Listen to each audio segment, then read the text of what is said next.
Salam Bapak Ibu dosen hebat dimanapun berada.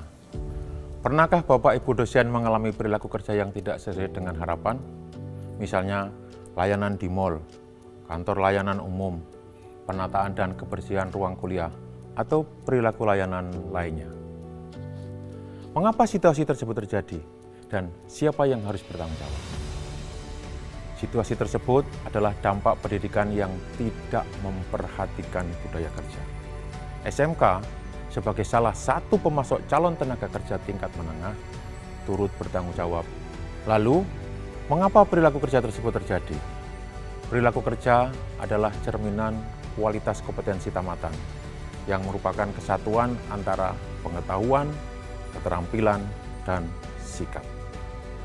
Aktivitas rutin dalam bekerja merupakan internalisasi nilai dan keyakinan yang dianut oleh seseorang ataupun kelompok.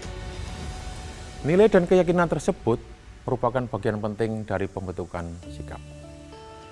Bila tenaga kerja dalam melaksanakan tugas tidak memperhatikan budaya kerja, itu artinya ada kesalahan proses internalisasi budaya kerja di sekolah.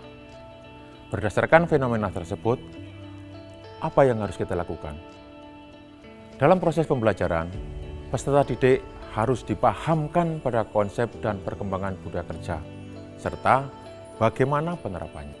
Selain pembelajaran di kelas, peserta didik juga harus melaksanakan budaya kerja sehingga akan menjadi kebiasaan atau habit.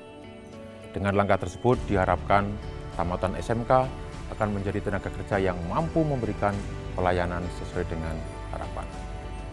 Mata kuliah budaya kerja mendukung langkah para calon guru untuk mengubah dan memperbaiki proses pembelajaran yang memperhatikan budaya kerja. Bapak Ibu dosen hebat, budaya kerja merupakan mata kuliah pilihan, memiliki bobot 2 SKS yang dilaksanakan dalam 16 pertemuan. Modul ini terdiri dari 4 topik. Topik pertama adalah konsep dan pengembangan budaya kerja. Topik kedua, pembentukan budaya kerja di sekolah. Topik ketiga adalah telaah penerapan program budaya kerja di sekolah. Topik keempat adalah proyek penguatan budaya kerja di sekolah. Bapak Ibu dosen yang saya hormati, perkuliahan budaya kerja dilakukan dengan alur merdeka yang terdiri dari 7 langkah. Perkuliahan pada setiap topik disampaikan dengan langkah sebagai berikut. Pada awal pertemuan dilaksanakan kegiatan mulai dari diri, kemudian eksplorasi konsep, ruang kolaborasi, demonstrasi kontekstual, elaborasi pemahaman, koneksi antar materi, dan diakhiri dengan aksi nyata. Perkuliahan diawali dengan langkah pertama, mulai dari diri, berupa pemberian gambaran singkat mengenai topik, tujuan, dan latar belakang. Pada bagian ini, mahasiswa diberi pertanyaan refleksi untuk menggali pengalaman dan pemahaman terkait konsep dan perkembangan budaya kerja. Tahap selanjutnya adalah eksplorasi konsep. Mahasiswa mengkaji konsep dan menganalisis perkembangan budaya kerja yang meliputi pertama, definisi budaya kerja dan budaya perusahaan. Yang kedua, elemen budaya kerja. Ketiga, manfaat dan peran budaya kerja. Keempat, program budaya kerja di sekolah. Kelima, program budaya kerja di perusahaan dan membangun budaya kerja berkelanjutan. Pertemuan setelah eksplorasi konsep adalah ruang kolaborasi. Mahasiswa bekerja sama untuk menerima dan memberikan kontribusi dalam berdiskusi hasil eksplorasi konsep.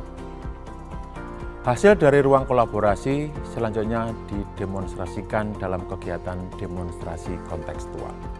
Mahasiswa dibimbing membangun kepercayaan diri untuk menampilkan karyanya. Berdasarkan diskusi dan masukan teman sejawat, selanjutnya dilaksanakan elaborasi pemahaman. Mahasiswa menyampaikan konsep pengembangan dan atau penerapan terkait topik sesuai situasi yang dihadapi untuk mendapatkan penguatan. Langkah selanjutnya adalah koneksi antar materi. Pada langkah ini, mahasiswa diminta untuk menyusun hubungan antar materi. hubungan antar materi dari mata kuliah yang dipelajari dengan mata kuliah lainnya, atau kehidupan sehari-hari mahasiswa. Hasil kegiatan dapat berupa poster, infografis, peta konsep, video, dan lain-lainnya. Di akhir topik dilaksanakan langkah aksi nyata. Mahasiswa melakukan refleksi dan membuat rancangan aksi nyata. Refleksi meliputi pengungkapan hal yang telah berubah dan yang ingin dipelajari lebih lanjut oleh mahasiswa. Sedangkan aksi nyata dapat berupa rancangan tindakan atau kegiatan yang dapat diterapkan di ruang kelas ketika melaksanakan pembelajaran nantinya. Bentuknya dapat berupa peta pemahaman, infografis, bahan ajar, video, paparan leaflet, brosur, atau selebaran. Pada perkuliahan, dosen pengampu berperan sebagai fasilitator. Tugas dosen pengampu adalah memberikan materi pemicu, memandu mahasiswa dalam eksplorasi konsep secara mandiri, dan membantu menyelesaikan masalah yang muncul. Pengaturan waktu dapat disesuaikan dengan situasi dan kondisi, utamanya ketika kegiatan observasi lapangan, dapat disesuaikan dengan penugasan mata kuliah lainnya. Bapak Ibu dosen hebat, asesmen mata kuliah budaya kerja dilakukan berdasarkan CPMK yang diturunkan menjadi indikator-indikator.